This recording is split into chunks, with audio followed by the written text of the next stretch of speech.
Siz hozir ma'lumot oladigan lokatsiya 1400 yil avval ham shahar bo'lganini bilasizmi? Chilonzor deyilganda hammamiz zamonaviy tuman deb o'ylaymiz. Lekin bu joy tarixi sizni hayratda qoldiradi. Chilonzor nomi jiyda daraxtidan kelgan. Ha, to'g'ri eshitdingiz. Chilon degani jiyda. Qadimda bu yerda chilon bog'lari bo'lgan. Zor esa joy degani chilon o'sadigan joy.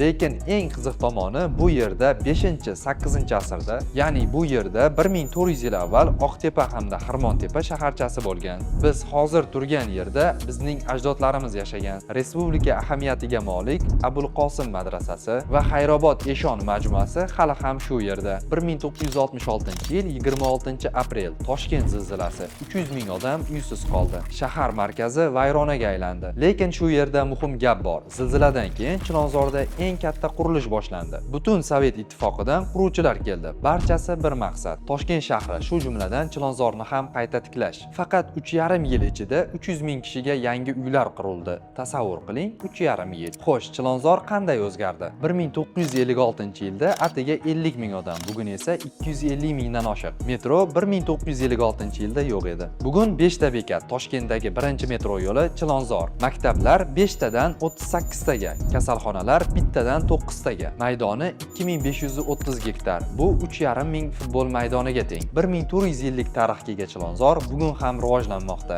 Yangi avlod uchun zamonaviy, mustahkam hamda tarixni hurmat qiladigan uylar qurilmoqda. Siz tarixi bor joyda yashashni xohlaysizmi? Kommentariyada yozib qoldiring.